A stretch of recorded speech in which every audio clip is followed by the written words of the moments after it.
Ötən dəfəki mövzumuzda zamanlar haqqında məlumat almışdıq. Bu dəfəki mövzumuzda isə onların bir-biri ilə uzlaşması barədə danışacağıq. Zamanın uzlaşması nə deməkdir? Zaman uzlaşmaları mürəkkəb cümlələrin tərkibində iki və ya daha çox sadə cümlə işlənərkən həmin cümlələrdəki zamanların bir-biri ilə eyni anda, eyni zamanda baş verməsinə diqqət çəkməkdir. Yəni, məsələn, keçmiş zamanda baş verən bir cümlədə digər bir hissəsi də cümlənin keçmiş zamanda olmalıdır. Yəni, zamanlar eyni anda uzlaşmalıdırlar. Və yaxud da indiki zamanda baş verən bir hadisəyə paralel olaraq digər bir cümlə də indiki zamanda olmalıdır və yaxud da gələcək zamanda. Yəni, bunu bu cədvəldən daha aydın görə bilərik. Məsələn, present simple, present simple. Yəni, indiki sadə zaman olan bir cümlədə işlənə bilər, bir-birindən uzlaşırlar. Və yaxud da indiki sadə zamanla gələcək sadə zaman eyni cümlənin tərkibində bir-biri ilə uzlaşıb işlənə bilirlər. Keçmiş sadə zaman isə, keçmiş zamanlar bir-biri ilə uzlaşırlar. Görürsünüz, cümlənin bir tərəfində keçmiş zaman işlənibsə, digər tərəfində də keçmiş zaman, bir tərəfində keçmiş sadə zaman işlənibsə, digər tərəfində yenə keçmişin bitmiş forması işlənə bilər. Əsas olan məqam odur ki, keçmiş sadə zaman formaları qətiyyən indiki və gələcək zamanla uzlaşmırlar, ancaq keçmiş zaman işləndiyi cümlələrdə işlənə bilirlər. Buna aid nümunələr də yaza bilərik.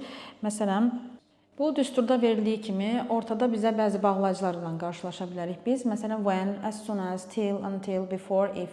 Bu bağlayıcılar ümumiyyətlə feilləri, zamanları, zaman mənalı cümlələri bir-biri ilə uzlaşdırır, bağlayır. Yazaq. Present simple-da bir cümlə işlədək. Məsələn, she goes to bed when she feels asleep.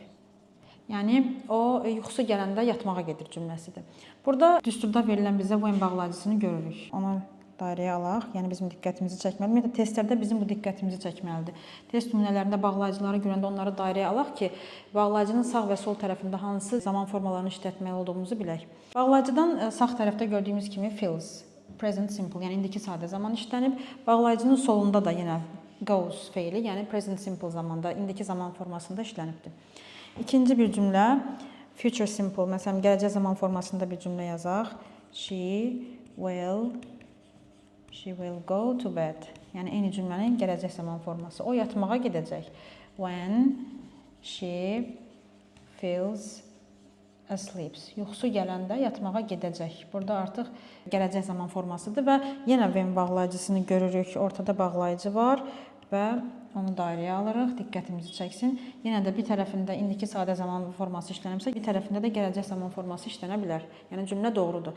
Test edərkən buna diqqət etmək lazımdır. Keçək keçmiş zaman formalarının bir-birindən uzlaşmasına.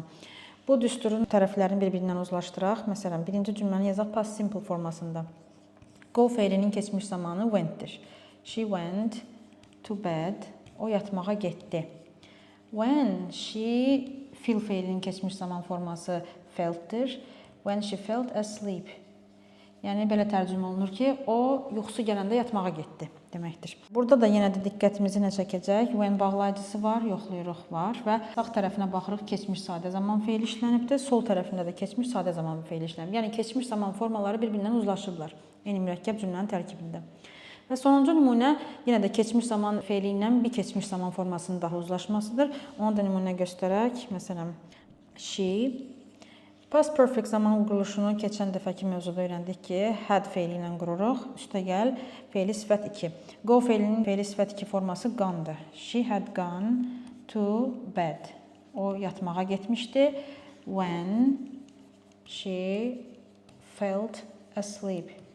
Yəni, yuxusu gələndə yatmağa getmişdi deməkdir. Burada da gördüyümüz kimi, yenə də diqqət çəkməli olduğumuz məqam, when bağlayıcısı var.